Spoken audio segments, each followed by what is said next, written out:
Salut, c'est Nico. Bienvenue dans cette vidéo. Alors aujourd'hui on va parler de comment et pourquoi il faut créer sa boutique en ligne et comment on peut faire ça de façon simple.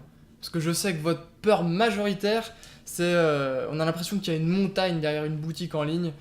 Vous vous demandez aussi peut-être si c'est cher, combien ça coûte, s'il y a un abonnement par mois, comment on peut concrètement la faire et gagner des sous avec. Donc comme je vous l'ai dit, moi j'aime ce qui est concret, précis. J'aime aussi quand c'est le moins cher possible, avec la meilleure qualité.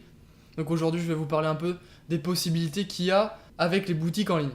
Déjà il faut savoir que moi je vais utiliser l'extension WooCommerce avec WordPress qui est 100% gratuite.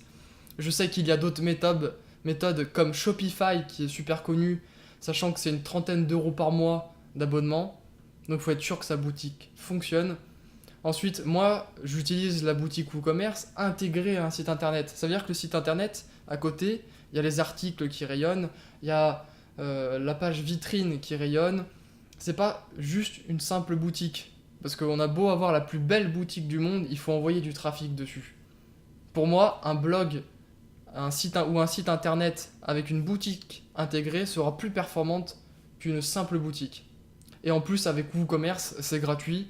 Donc ça fait une belle économie par an. Si on n'est pas sûr que notre boutique fonctionne, il faut mieux d'abord commencer par un fonctionnement gratuit. Sachant que WooCommerce propose des options derrière où il y a de la gestion, il y a des statistiques.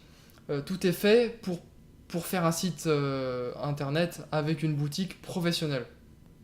J'ai moi-même créé des boutiques, j'ai passé du temps à les configurer, j'ai passé du temps à comprendre comment ça fonctionne, à voir les options possibles. Avec WooCommerce, on peut vraiment faire beaucoup de choses. Donc moi, maintenant, j'utilise à 100% WooCommerce avec WordPress. Et je vous propose d'aller directement sur mon PC pour voir un peu comment ça fonctionne, pour voir un exemple concret d'une vente et voir comment on peut gérer ça lorsqu'on est auto-entrepreneur, lorsqu'on a ses propres produits ou lorsqu'on fait de l'affiliation en vendant d'autres produits ou du print on demand comme on appelle, qui est de vendre des produits qu'on a fabriqués mais en ligne et les vendre ensuite sur son site web avec des designs différents, avec des designs que l'on a choisis, ses logos par exemple, ou des images, des dessins, ce que l'on veut.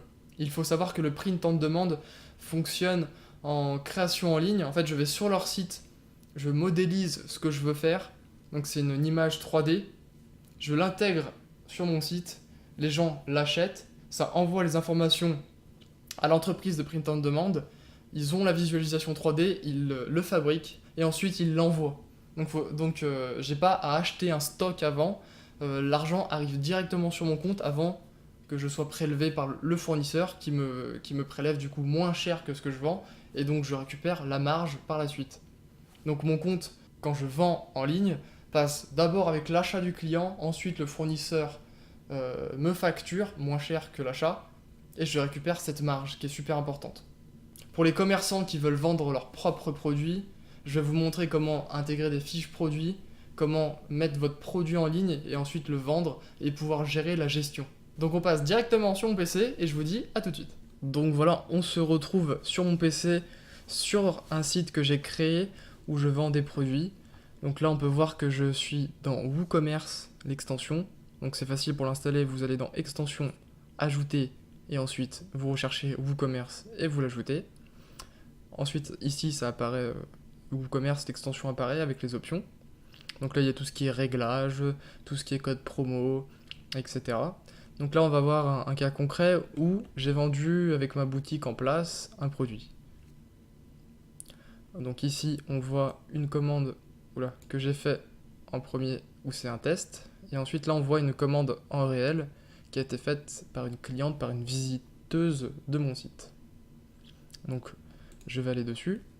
Donc il faut savoir que là c'est du print on demand. Ça veut dire que j'ai intégré des designs à des modélisations 3D sur un site fournisseur qui me vend les produits moins cher que ce que je les vends moi. Ensuite je les ai intégrés à mon site par la partie produit. Non, d'ailleurs, le print en demande, tout est automatique, j'ai pas eu besoin de l'intégrer par le produit. Tout est automatique et la personne a ensuite acheté, mis dans le panier, payé et la commande est arrivée ici. Donc là, on peut voir qu'elle a acheté 4 produits à 9 euros. sachant que moi je les paye environ 4,50. Donc là c'est un cas concret d'une prise de temps de demande. Ici vous pouvez voir l'état. En fait c'est moi qui le règle, donc je vais sur le site fournisseur, je suis au courant de l'expédition, du fonctionnement, etc. Et quand la commande est arrivée, je n'ai plus qu'à mettre terminé. En fait c'est de la gestion interne. Ici j'ai toute l'adresse de facturation, l'expédition, l'adresse d'expédition, j'ai la date à laquelle ça a été commandé, j'ai le total, tout est ok. Maintenant j'ai plus qu'à attendre que le fournisseur fasse son travail, moi j'ai absolument rien à faire. Ici à droite on peut voir que la commande est encore en cours, et on peut voir que le paiement IPN complété, ça veut dire que j'ai bien reçu les sous. Bon, d'ailleurs on va voir, le total est de 56 €, donc là on peut voir la commande payée le 6 septembre. Si je vais sur PayPal, on peut voir que j'ai reçu directement les sous le jour même sur PayPal. On a le numéro de paiement ici, l'adresse IP du client, tout est ok. Alors je vais aller retourner sur ma commande test qui est terminée aujourd'hui. Je vais aller ici et je vais vous montrer que grâce au prix de temps de demande, on peut avoir un numéro de suivi. Donc je copie le numéro de suivi à droite d'expédition, j'arrive sur cette page, je vais dans l'historique et on peut voir que c'est un produit que j'avais commandé en test qui venait des États-Unis. Et on peut suivre toute l'historique, l'arrivée. Je pense que là, je ne l'ai pas encore reçu. Il doit être en attente de l'avion pour arriver en France et pour me l'envoyer. Donc il faut savoir que le prix de temps de demande, celui que j'utilise, c'est Printify.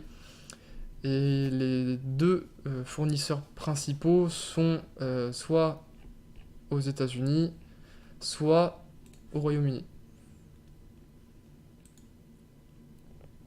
Ensuite, revenons sur WooCommerce. Imaginons maintenant que vous voulez vendre votre produit. Donc c'est très simple. Dans WooCommerce et dans Produits, si je vais dans Produits, vous allez intégrer, là moi c'est mes produits de Printify qui ont été intégrés automatiquement. Ici vous allez intégrer vos produits. Vous allez faire ajouter un produit, mettre les photos de ce que vous vendez. Par exemple si vous vendez... je sais pas, ça peut être des services, ça peut être un service, on va dire un service de dépannage informatique. Je dis n'importe quoi. C'est un exemple. Là ici vous mettez la photo que vous voulez, vous enregistrez le produit, vous dessus il y a des configurations possibles, vous mettez le prix souhaité et la personne va l'acheter. Ensuite si vous vendez un produit physique, c'est exactement la même démarche, sauf que en plus, une fois arrivé dans commande, là, vous aurez une nouvelle commande, je vais dessus. Imaginons que vous avez le produit physique à côté de vous. Là, vous allez avoir l'adresse de facturation et d'expédition. Vous la prenez, vous envoyez le colis vous-même. Donc, vous faites un petit carton, vous mettez un bout de scotch.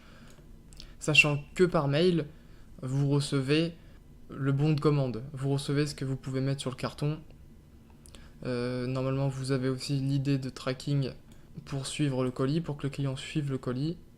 Vous mettez ça sur votre carton, vous l'expédiez, et ensuite vous n'avez plus qu'à mettre en cours, terminé, vous faites le suivi par ici. Après c'est subjectif, si vous avez une commande par mois, c'est peut-être pas obligatoire, vous faites comme vous voulez. Ça c'est vraiment votre aperçu.